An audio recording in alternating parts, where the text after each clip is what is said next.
मैं पूछना चाहता हूं, जय संविधान से इतनी क्या किसी को तकलीफ हो सकती है? ये देश संविधान से चलता है, ये संसद भी संविधान से चल रही है।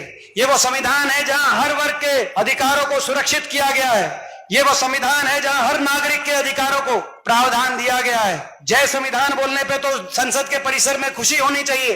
ये वही संसद का परिसर है जहां पे संविधान की रचना हुई, और मुझे गर्व है कि संविधान बाबा साहब के नेतृत्व में जो संविधान बना, उस संविधान सभा में और उस संविधान पे जब हस्ताक्षर करने की, ओरिजिनल कॉपी पे हस्ताक्षर करने की बारी आई, तो बाबा साहब के नेतृत्व में जब संविधान पे हस्ताक्षर किए गए, तो पंडित जवाहरलाल नेहरू, सरदार पटेल और मौलाना आजाद जी के साथ साथ चौधरी रणबीर सिंह हुड्डा जी के भी उसी संविधान पे दस्तखत अंकित थे।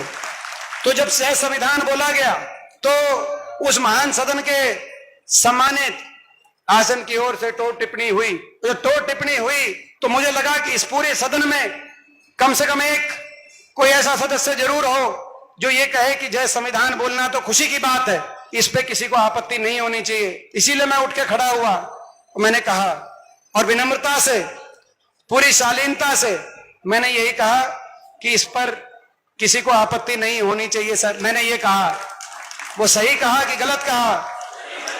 सही कहा कि गलत कहा, उसका फैसला मैं आप पे छोड़ता हूं। उसका फैसला मैं माननीय आसन पे भी छोड़ता हूं। मैं उसका फैसला आप पे छोड़ता हूं कि वो सही कहा कि गलत कहा। मगर मैं एक चीज कहना चाहता हूं सरकार को, मैं सरकार को बताना चाहता हूं, ये देश जय जवान, जय किसान, जय संविधान का देश है। इसको जय धनवान का देश नहीं बनने देंगे, मैं ये कहना चाहता हूं।